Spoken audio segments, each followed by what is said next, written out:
And so when we had enjoyed our morning sleep, when to our delight the dawn of light again shone upon us, and we had begun to ask once more for his promised talk, the blessed Moses thus began.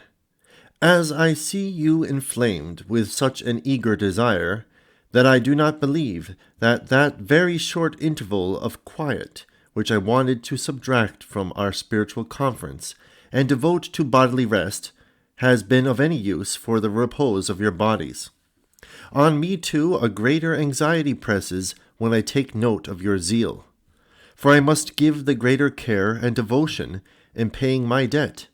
in proportion as I see that you ask for it the more earnestly, according to that saying, When thou sittest to eat with a ruler, consider diligently what is put before thee, and put forth thine hand, knowing that thou oughtest to prepare such things.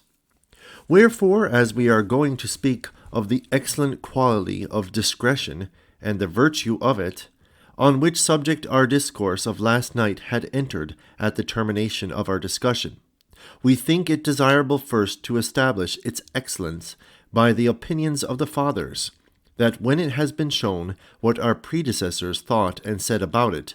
then we may bring forward some ancient and modern shipwrecks and mischances of various people, who were destroyed and hopelessly ruined because they paid but little attention to it. And then, as well as we can, we must treat of its advantages and uses, after a discussion of which we shall know better how we ought to seek after it and practice it, by the consideration of the importance of its value and grace. For it is no ordinary virtue, nor one which can be freely gained by merely human efforts, unless they are aided by the divine blessing. For we read that this is also reckoned among the noblest gifts of the Spirit by the Apostle. To one is given by the Spirit the word of wisdom, to another the word of knowledge by the same Spirit, to another faith by the same Spirit, to another the gift of healing by the same Spirit, and shortly after, to another the discerning of spirits. Then after the complete catalogue of spiritual gifts, he subjoins, But all these worketh one and the selfsame Spirit, dividing to every man severally as he will.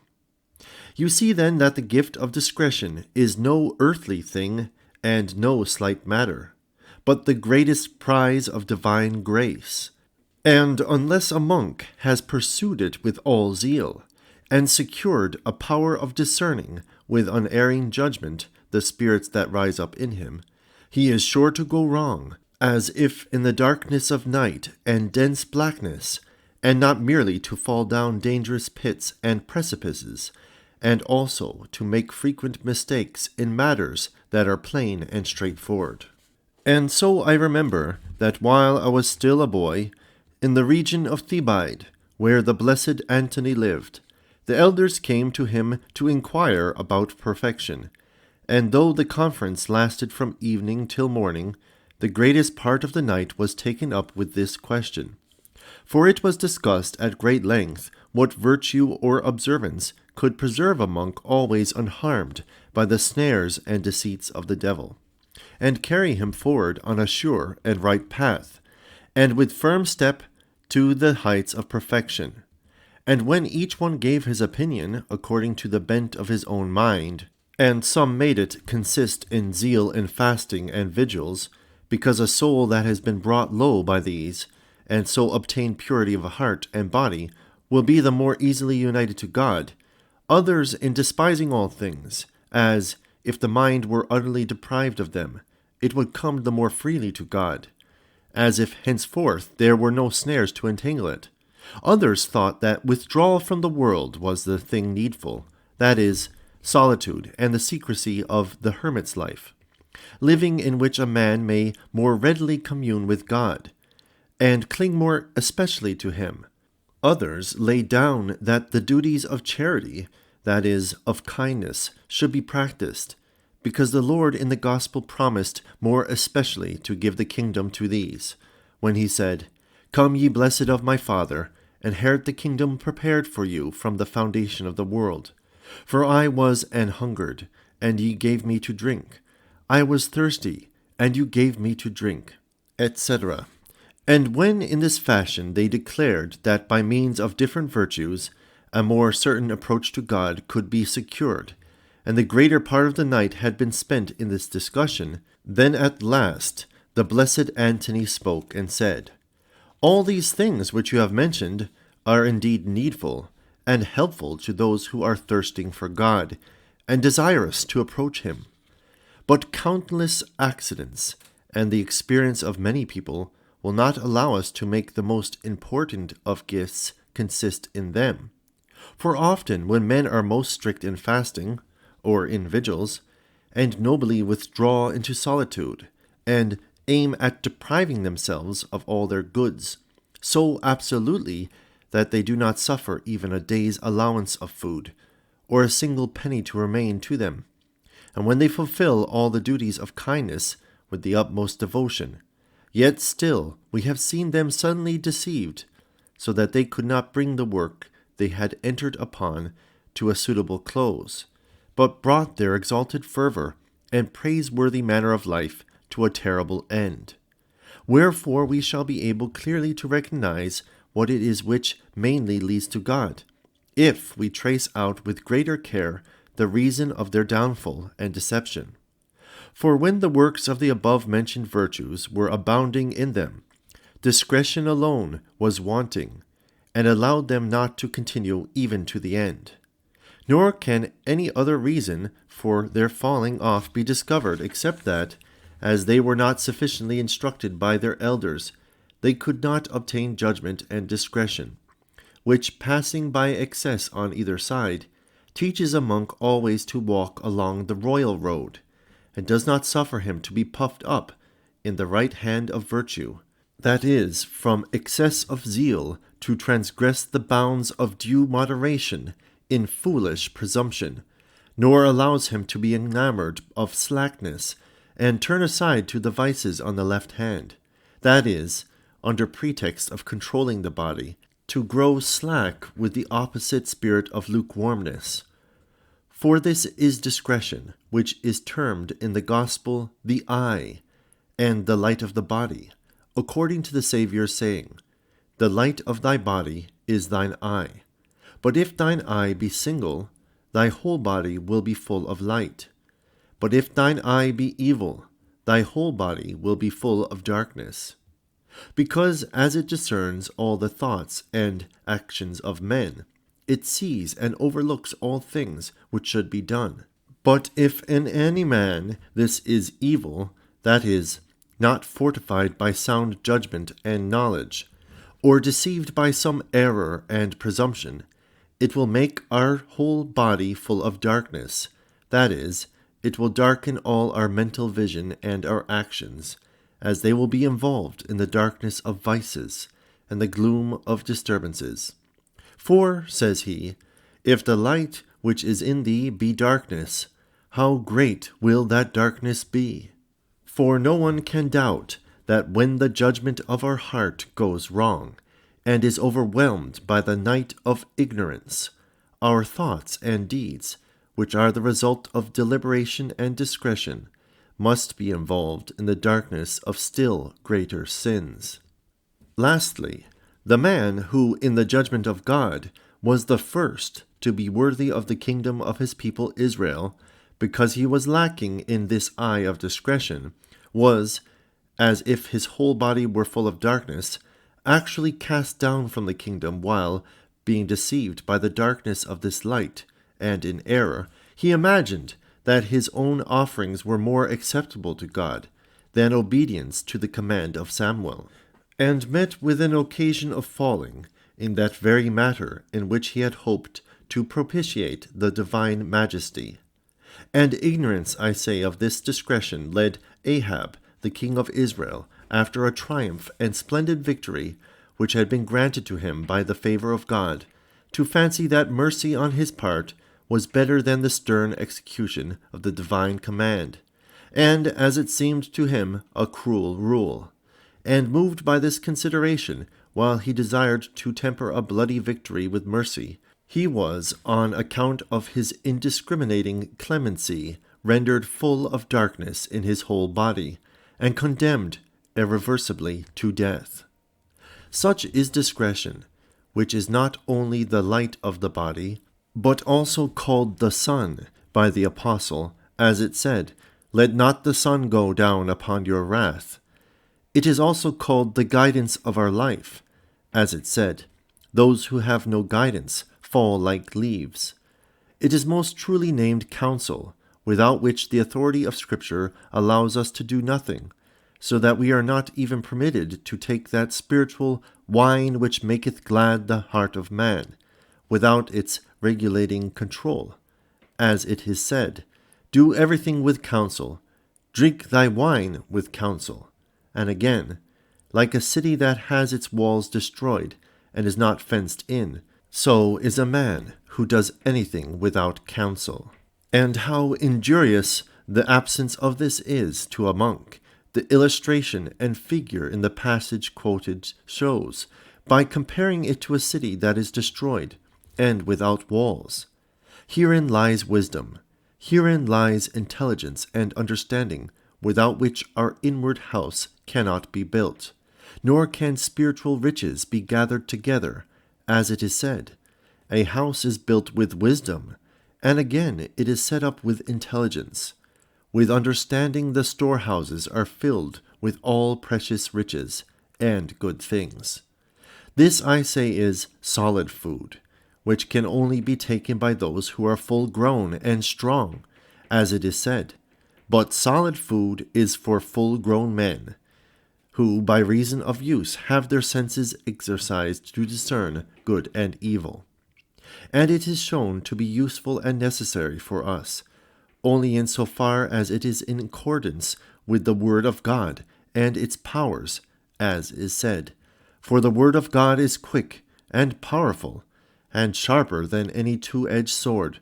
and reaching even to the dividing asunder of soul and spirit, both of joints and marrow,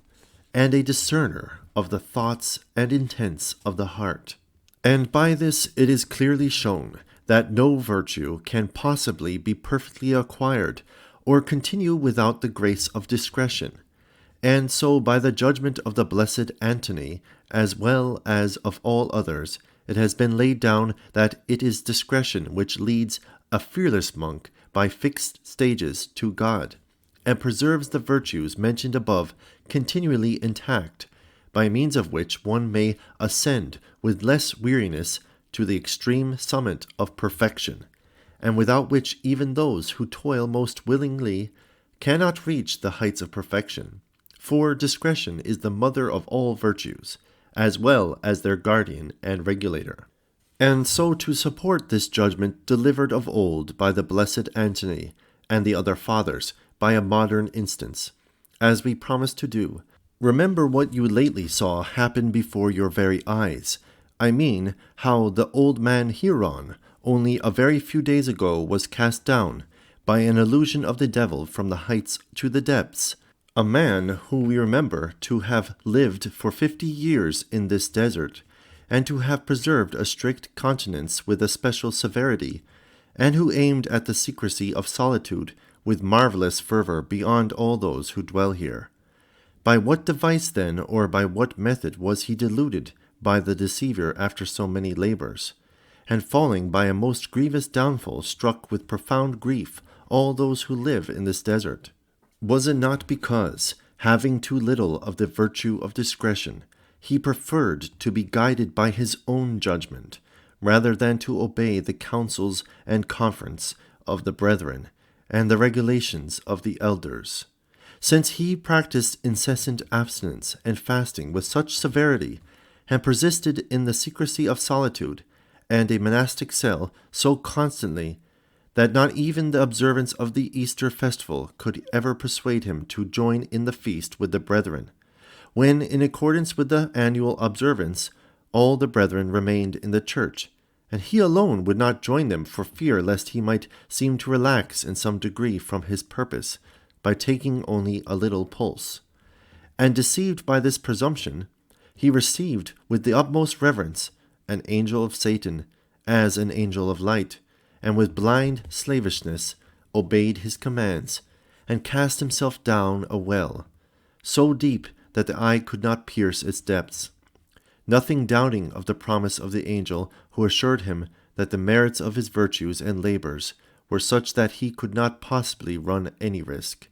and that he might prove the truth of this most certainly by experimenting on his own safety. In the dead of night he was deluded enough to cast himself into the above-mentioned well, to prove indeed the great merit of his virtue if he should come out thence unhurt. And when by great efforts on the part of the brethren he had been got out already almost dead, on the 3rd day afterward he expired, and what was still worse, persisted in his obstinate delusion, so that not even the experience of his death could persuade him that he had been deceived by the craft of devils. Wherefore, in spite of the merits of his great labors and the number of years which he had spent in the desert, those who with compassion and the greatest kindness pitied his end could hardly obtain from Abba Paphnutius that he should not be reckoned among suicides, and be deemed unworthy of the memorial and oblation for those at rest.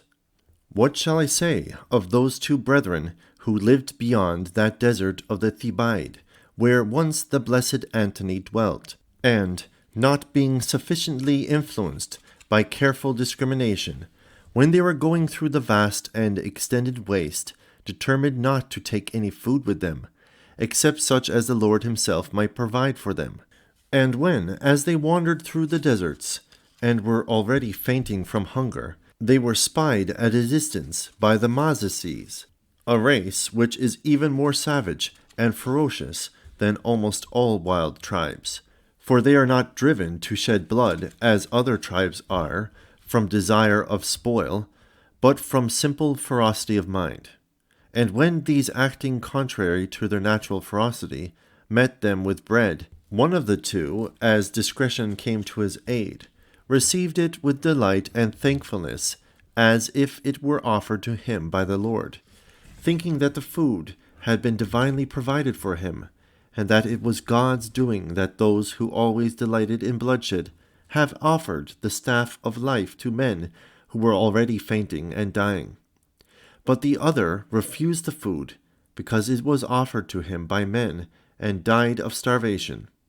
And though this sprang in the first instance from a persuasion that was blameworthy, yet one of them, by the help of discretion, got the better of the idea, which he had rashly and carelessly conceived. But the other, persisting in his obstinate folly, and being utterly lacking in discretion, brought upon himself that death which the Lord would have averted, as he would not believe that it was owing to a divine impulse that the fierce barbarians forgot their natural ferocity and offered them bread instead of a sword. Why also should I speak of one, whose name we had rather not mention, as he is still alive, who for a long while received a devil in the brightness of an angelic form, and was often deceived by countless revelations from him, and believed that he was a messenger of righteousness. For when these were granted, every night he provided a light in his cell, without the need of any lamp. At last he was ordered by the devil to offer up to God his own son, who was living with him in the monastery, in order that his merits might, by this sacrifice, be made equal to those of the patriarch Abraham. And he was so far seduced by his persuasion that he would really have committed the murder unless his son had seen him getting ready the knife, and sharpening it with unusual care, and looking for the chains with which he meant to tie him up for the sacrifice when he was going to offer him up, and had fled away in terror with a presentiment of the coming crime. It is a long business, too, to tell the story of the deception of that monk of Mesopotamia, who observed an abstinence that could be imitated by but a few in that country, which he had practiced for many years concealed in his cell, and at last was so deceived by revelations and dreams that came from the devil, that after so many labors and good deeds, in which he had surpassed all those who dwelt in the same parts, he actually relapsed miserably into Judaism and circumcision of the flesh. For when the devil, by accustoming him to visions through the wish to entice him to believe a falsehood in the end,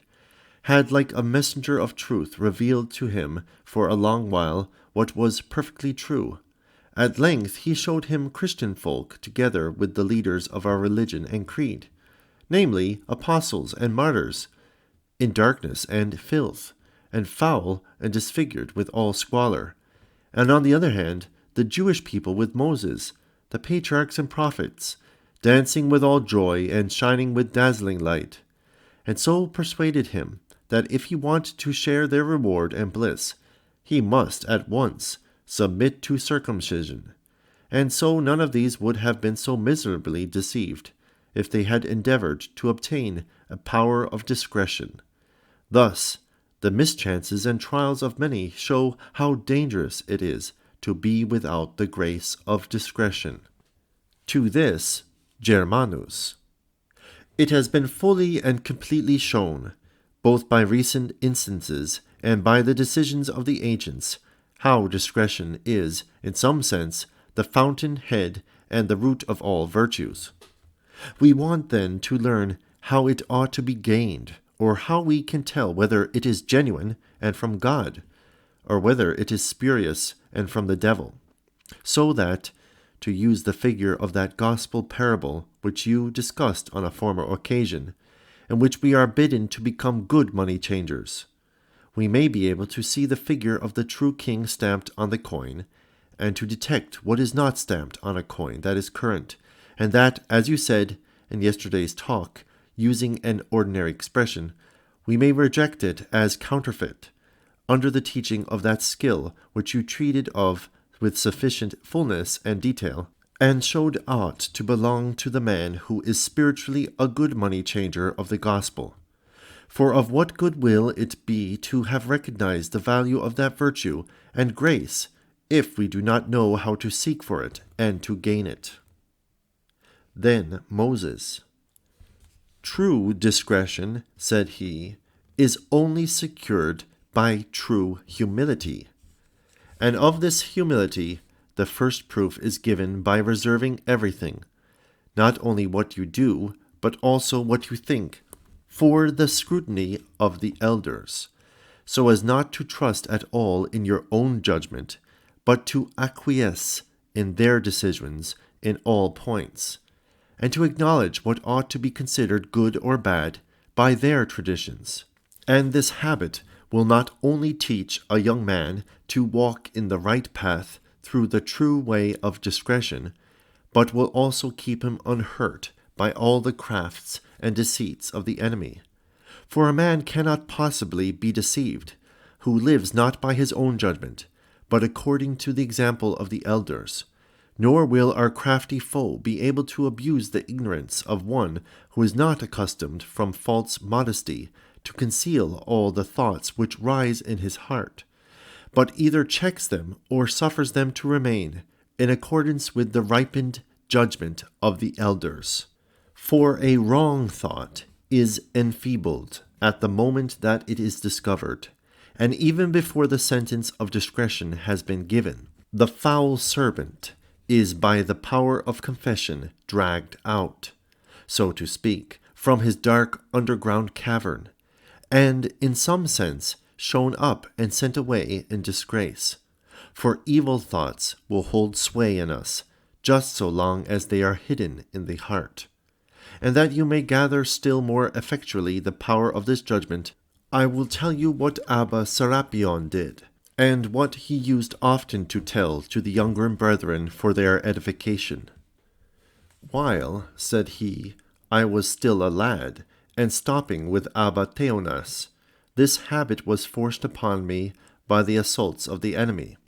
that after I had supped with the old man at the 9th hour, I used every day secretly to hide a biscuit in my dress, which I would eat on the sly later on without his knowing.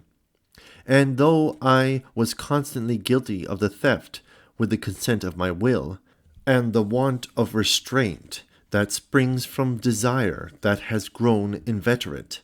yet when my unlawful desire was gratified, I would come to myself and torment myself over the theft committed in a way that overbalanced the pleasure I had enjoyed in the eating. And when I was forced, not without grief of heart, to fulfill day after day this most heavy task required of me, so to speak, by Pharaoh's taskmasters, instead of bricks, and could not escape from this cruel tyranny,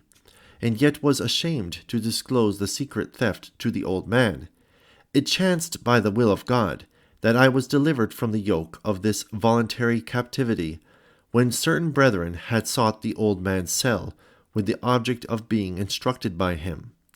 And when after supper the spiritual conference had begun to be held, and the old man, in answer to the questions which had been propounded, was speaking about the sin of gluttony, and the dominion of secret thoughts, and showing their nature and the awful power which they have, so long as they are kept secret, I was overcome by the power of the discourse, and was conscience-stricken and terrified, as I thought that these things were mentioned by him, because the Lord had revealed to the old man my bosom secrets. And first I was moved to secret sighs, and then my heart's compunction increased, and I openly burst into sobs and tears, and produced from the folds of my dress, which shared my theft and received it, the biscuit which I had carried oft in my bad habit to eat on the sly, and I laid it in the midst, and lying on the ground, and begging for forgiveness, confessed how I used to eat one every day in secret, and with copious tears implored them to entreat the Lord to free me from this dreadful slavery. Then the old man, "Have faith, my child," said he. "Without any words of mine, your confession frees you from this slavery. For you have today triumphed over your victorious adversary, by laying him low by your confession in a manner which more than makes up for the way in which you were overthrown by him through your former silence, as when, never confuting him with your own answer or that of another, you had allowed him to lord it over you, according to that saying of Solomon's, 'Because sentence is not speedily pronounced against evil, the heart of the children of men is full within them to do evil.' And therefore, after this exposure of him, that evil spirit will no longer be able to vex you, nor will that foul serpent henceforth make his lurking place in you, as he has been dragged out into light from the darkness of your life-giving confession." The old man had not finished speaking, when lo, a burning lamp, proceeding from the folds of my dress, filled the cell with a sulphurous smell, so that the pungency of the odor scarcely allowed us to stay there. And the old man, resuming his admonition, said, "Lo, the Lord has visibly confirmed to you the truth of my words, so that you can see with your eyes how he who was the author of his passion has been driven out from your heart by your life-giving confession, and know that the enemy who has been exposed will certainly no longer find a home in you, as his expulsion is made manifest." And so, as the old man declared, said he, "the sway of that diabolical tyranny over me has been destroyed by the power of this confession, and stilled forever, so that the enemy has never even tried to force upon me any more the recollection of this desire, nor have I ever felt myself seized with the passion of that furtive longing." And this meaning, we see, is neatly expressed in a figure in Ecclesiastes. "If," says he, "a serpent bite without hissing, there is no sufficiency for the charmer," showing that the bite of a serpent in silence is dangerous. That is, if a suggestion or thought springing from the devil is not by means of confession shown to some charmer, I mean some spiritually minded person who knows how to heal the wound at once by charms from the Scripture, and to extract the deadly poison of the serpent from the heart, it will be impossible to help the sufferer, who is already in danger and must soon die. In this way, therefore, we shall easily arrive at the knowledge of the true discretion,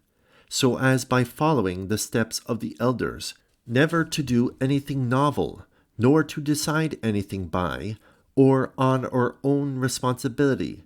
but to walk in all things as we are taught by their tradition and upright life. And the man who is strengthened by this system will not only arrive at the perfect method of discretion, but also will remain perfectly safe from all the wiles of the enemy. For by no other fault does the devil drag down a monk so precipitately and lead him away to death, as when he persuades him to despise the counsel of the elders, and to rely on his own opinion and judgment. For if all the arts and contrivances discovered by man's ingenuity, and those which are useful for the conveniences of this temporary life, though they can be felt with the hand and seen with the eye, can yet not be understood by anyone without lessons from a teacher, how foolish it is to fancy that there is no need of an instructor in this one alone, which is invisible and secret, and can only be seen by the purest heart, a mistake in which brings about no mere temporary loss, or one that is easily repaired, but the destruction of the soul and everlasting death, for it is discerned with a daily and nightly conflict against no visible foes, but invisible and cruel ones, and a spiritual combat not against one or two only, but against countless hosts, failure in which is the more dangerous to all, in proportion as the foe is the fiercer and the attack the more secret. And therefore we should always follow the footsteps of the elders with the utmost care, and bring to them everything which rises in our hearts, by removing the veil of shame. Germanus. The ground of that hurtful modesty, through which we endeavor to hide bad thoughts, is especially owing to this reason, namely, that we have heard of a superior of the elders in the region of Syria, as it was believed, who, when one of the brethren had laid bare his thoughts to him in a genuine confession, was afterwards extremely indignant, and severely chid him for them. Whence it results that while we press them upon ourselves, and are ashamed to make them known to the elders, we cannot obtain the remedies that would heal them. Moses. Just as all young men are not alike in fervor of spirit, nor equally instructed in learning and good morals, so too we cannot find that all old men are equally perfect and excellent. For the true riches of old men are not to be measured by gray hairs, but by their diligence in youth, and the rewards of their past labors. For, says one, the things that thou hast not gathered in thy youth, how shalt thou find them in thine old age? For venerable old age is not that of long time, nor counted by the number of years,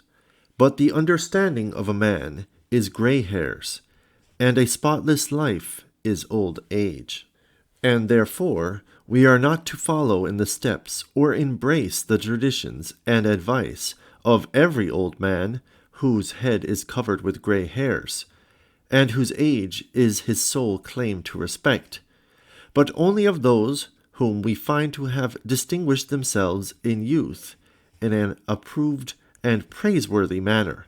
and to have been trained up not on self-assurance, but on the traditions of the elders. For there are some, and unhappily they form the majority, who pass their old age in a lukewarmness which they contracted in youth, and in sloth, and so obtain authority not from the ripeness of their character, but simply from the number of their years, against whom that reproof of the Lord is specially aimed by the prophet. Strangers have devoured his strength, and he knew it not. Yea, gray hairs also are spread about upon him, and he is ignorant of it. These men, I say, are not pointed out as examples to youth from the uprightness of their lives, nor from the strictness of their profession, which would be worthy of praise and imitation, but simply from the number of their years. And so the subtle enemy uses their gray hairs to deceive the younger men, by a wrongful appeal to their authority, and endeavors in his cunning craftiness to upset and deceive by their example those who might have been urged into the way of perfection by their advice or that of others, and drags them down by means of their teaching and practice either into a baneful indifference or into a deadly despair. And as I want to give you an instance of this, I will tell you a fact which may supply us with some wholesome teaching, without giving the name of the actor, lest we might be guilty of something of the same kind, as a man who published abroad the sins of the brother which had been disclosed to him. When this one, who was not the laziest of young men, had gone to an old man, whom we know very well, for the sake of the profit and health of his soul, and had candidly confessed that he was troubled by carnal appetites and the spirit of fornication, fancying that he would receive from the old man's words consolation for his efforts, and a cure for the wounds afflicted on him. The old man attacked him with a bitterness of reproaches, and called him a miserable and disgraceful creature, and unworthy of the name of monk, while he could be affected by a sin and lust of this character, and instead of helping him, so injured him by his reproaches that he dismissed him from his cell in a state of hopeless despair and deadly despondency. And when he, oppressed with such a sorrow, was plunged in deep thought, no longer how to cure his passion, but how to gratify his lust, the Abba Apollos, the most skilful of the elders, met him, and seeing by his looks and gloominess his trouble and the violence of the assault which he was secretly revolving in his heart, asked him the reason of this upset. And when he could not possibly answer the old man's gentle inquiry, the latter perceived more and more clearly that it was not without reason that he wanted to hide in silence the cause of a gloom so deep that he could not conceal it by his looks, and so began to ask him still more earnestly the reason for his hidden grief. And by this he was forced to confess that he was on his way to a village to take a wife, and leave the monastery, and return to the world, since, as the old man had told him, he could not be a monk if he was unable to control the desires of the flesh, and to cure his passion. And then the old man smoothed him down with kindly consolation, and told him that he himself was daily tried by the same pricks of desire and lust, and that therefore he ought not to give way to despair, nor be surprised at the violence of the attack, of which he would get the better not so much by zealous efforts as by the mercy and grace of the Lord. And he begged him to put off his intention just for one day, and having implored him to return to his cell, went as fast as he could to the monastery of the above-mentioned old man. And when he had drawn near to him, he stretched forth his hands and prayed with tears, and said, O Lord, who alone art the righteous judge and unseen physician of secret strength and human weakness, turn the assault from the young man upon the old one, that he may learn to condescend to the weakness of sufferers, and to sympathize even in old age with the frailties of youth. And when he had ended his prayer with tears, he sees a filthy Ethiopian standing over against his cell, and aiming fiery darts at him, with which he was straightway wounded, and came out of his cell, and ran about hither and thither, like a lunatic or a drunken man, and going in and out could no longer restrain himself in it, but began to hurry off in the same direction in which the young man had gone. And when Abba Apollos saw him like a madman driven wild by the Furies, he knew that the fiery dart of the devil which he had seen had been fixed in his heart, and had by its intolerable heat wrought in him this mental aberration and confusion of the understanding. And so he came up to him and asked, Whither are you hurrying, or what has made you forget the gravity of years, and disturbed you in this childish way, and made you hurry about so rapidly? And when he, owing to his guilty conscience, and confused by this disgraceful excitement, fancied that the lust of his heart was discovered, and, as the secrets of his heart were known to the old man, did not venture to return any answer to his inquiries. "Return," said he, "to your cell, and at last recognize the fact that till now you have been ignored or despised by the devil,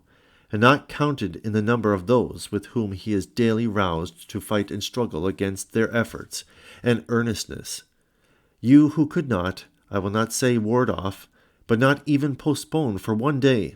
a single dart of his aimed at you after so many years spent in this profession of yours.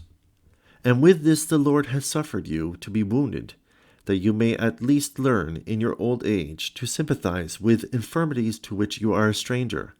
and may know from your own case and experience how to condescend to the frailties of the young, though when you received a young man troubled by an attack from the devil, you did not encourage him with any consolation, but gave him up in dejection and destructive despair into the hands of the enemy, to be, as far as you were concerned, miserably destroyed by him. But the enemy would certainly never have attacked him with so fierce an onslaught, with which he has up till now scorned to attack you, unless in his jealousy at the progress he was to make, he had endeavored to get the better of that virtue which he saw lay in his disposition, and to destroy it with his fiery darts, as he knew without the shadow of a doubt that he was the stronger, since he deemed it worth his while to attack him with such vehemence. And so learn from your own experience to sympathize with those in trouble, and never to terrify with destructive despair those who are in danger,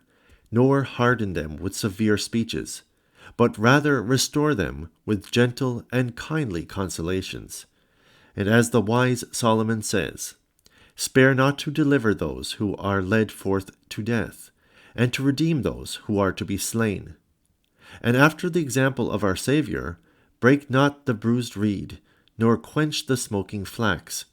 and ask of the Lord that grace, by means of which you yourself may faithfully learn both in deed and in power to sing, "The Lord hath given me a learned tongue, that I should know how to uphold by word him that is weary." For no one could bear the devices of the enemy, or extinguish or repress those carnal fires which burn with a sort of natural flame, unless God's grace assisted our weakness, or protected and supported it. And therefore, as the reason for this salutary incident is over, by which the Lord meant to set that young man free from dangerous desires, and to teach you something of the violence of their attack, and of the feeling of compassion, let us together implore him in prayer, that he may be pleased to remove that scourge, which the Lord thought good to lay upon you for your good. For he maketh sorry and cureth, he striketh, and his hands heal. He humbleth and exalteth, he killeth and maketh alive. He bringeth down to the grave and bringeth up, and may extinguish with the abundant dew of his Holy Spirit the fiery darts of the devil, which at my desire he allowed to wound you. And although the Lord removed this temptation at a single prayer of the old man with the same speed with which he had suffered it to come upon him, yet he showed by a clear proof that a man's fault, when laid bare, were not merely not to be scolded, but that the grief of one in trouble ought not to be lightly despised. And therefore never let the clumsiness or shallowness of one old man or of a few deter you, and keep you back from that life-giving way of which we spoke earlier, or from the tradition of the elders, if our crafty enemy makes a wrongful use of their gray hairs in order to deceive younger men. But without any cloak of shame, everything should be disclosed to the elders, and remedies for wounds be faithfully received from them together with examples of life and conversation, from which we shall find like help, and the same sort of result, if we try to do nothing at all on our own responsibility and judgment. Lastly, so far has this opinion been shown to be pleasing to God, that we see that this system, not without reason, finds a place in Holy Scripture, so that the Lord would not of himself instruct by the method of a divine colloquy the lad Samuel, when chosen for judgment, but suffered him to run once or twice to the old man, and willed that one whom he was calling to converse with him should be taught, even by one who had offended God, as he was an old man, and preferred that he whom he had deemed worthy to be called by him should be trained by the elder, in order to test the humility of him who was called to a divine office, and to set an example to the younger men by the manner of his subjection. And when Christ in his own person called and addressed Paul, although he might have opened out to him at once the way of perfection, yet he chose rather to direct him to Ananias, and commanded him to learn the way of truth from him, saying, Arise, and go to the city, and there it shall be told thee what thou oughtest to do. So he sends him to an older man, and thinks good to have him instructed by his teaching rather than his own, lest what might have been rightly done in the case of Paul might set a bad example of self-sufficiency, if each one were to persuade himself that he also ought in like manner to be trained by the government and teaching of God alone, rather than by the instruction of the elders. And this self-sufficiency the apostle himself teaches, not only by his letters, but by his acts and deeds, ought to be shunned with all possible care, as he says that he went up to Jerusalem solely for this reason, namely, to communicate in a private and informal conference with his co-apostles, and those who were before him, that gospel which he preached to the Gentiles, the grace of the Holy Spirit accompanying him with powerful signs and wonders, as he says, And I communicated with them the gospel which I preach among the Gentiles, lest perhaps I had run or should run in vain. Who then is so self-sufficient and blind as to dare to trust his own judgment and discretion, when the chosen vessel confesses that he had need of conference with his fellow apostles? Whence we see clearly that the Lord does not himself show the way of perfection to anyone who, having the opportunity of learning, despises the teaching and training of the elders, paying no heed to that saying which ought most carefully be to observed, Ask thy father, and he will show it to thee, thine elders, and they will tell thee. We ought then with all our might to strive for the virtue of discretion by the power of humility, as it will keep us uninjured by either extreme. For there is an old saying, ekrotites ishotites, that is, extremes meet. For excess of fasting and gluttony come to the same thing, and an unlimited continuance of vigils is equally injurious to a monk as the torpor of a deep sleep. For when a man is weakened by excessive abstinence, he is sure to return to that condition in which a man is kept through carelessness and negligence, so that we have often seen those who could not be deceived by gluttony, destroyed by excessive fasting, and by reason of weakness liable to that passion which they had before overcome. Unreasonable vigils and nightly watchings have also been the ruin of some whose sleep could not get the better of. Wherefore, as the apostle says, with the arms of righteousness on the right hand and on the left, we pass on with due moderation, and walk between the two extremes, under the guidance of discretion, that we may not consent to be led away from the path of continence marked out for us, nor fall, by undue carelessness, into the pleasures of the palate and belly. For I remember that I had so often resisted the desire for food, that having abstained from taking any for 2 or 3 days, my mind was not troubled even by the recollection of any eatables, and also that sleep was by the assaults of the devil so far removed from my eyes, that for several days and nights I used to pray to the Lord to grant a little sleep to my eyes, and then I felt that I was in greater peril from the want of food and sleep than from struggling against sloth and gluttony. And so as we ought to be careful not to fall into dangerous effeminacy through desire for bodily gratification. And so as we ought to be careful not to fall into dangerous effeminacy through desire for bodily gratification, nor indulge ourselves with eating before the right time,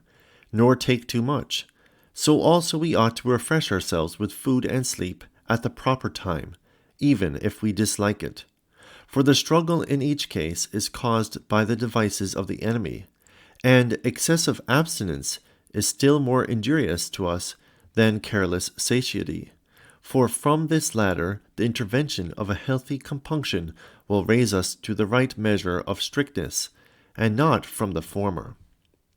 Germanos, what then is the measure of abstinence, by keeping which with even balance we shall succeed in passing unharmed between the two extremes? Moses.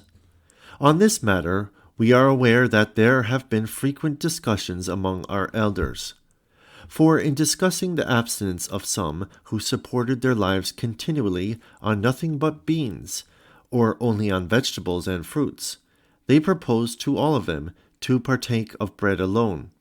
the right measure of which they fixed at 2 biscuits, so small that they assuredly scarcely weighed a pound. And this we gladly embraced, and answered that we should scarcely consider this limit as abstinence, as we could not possibly reach it entirely. Moses. If you want to test the force of this rule,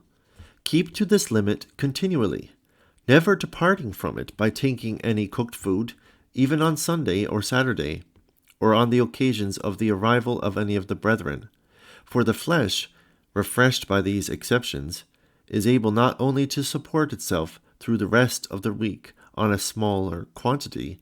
but can also postpone all refreshment without difficulty,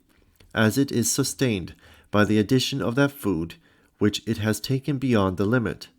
While the man who has always been satisfied with the full amount of the above-mentioned measure will never be able to do this, nor to put off breaking his fast till the morrow. For I remember that our elders, and I recollect that we ourselves also often had the same experience, found it so hard and difficult to practice this abstinence, and observed the rule laid down with such pain and hunger that it was almost against their will, and with tears and lamentations, that they set this limit to their meals. But this is the usual limit of abstinence, namely, for everyone to allow himself food according to the requirements of his strength, or bodily frame, or age, in such quantity as is required for the support of the flesh, and not for the satisfactory feeling of repletion. For on both sides a man will suffer the greatest injury, if having no fixed rule at one time he pinches his stomach with meager food, and fasts, and at another stuffs it by overeating himself. For as the mind, which is enfeebled for lack of food, loses vigor in praying, while it is worn out with excessive weakness of the flesh and forced to doze, so again, when weighed down with overeating, it cannot pour forth to God pure and free prayers, nor will it succeed in preserving uninterruptedly the purity of its chastity, while even on those days on which it seems to chastise the flesh with severe abstinence, it feeds the fire of carnal desire with the fuel of the food that it has already taken.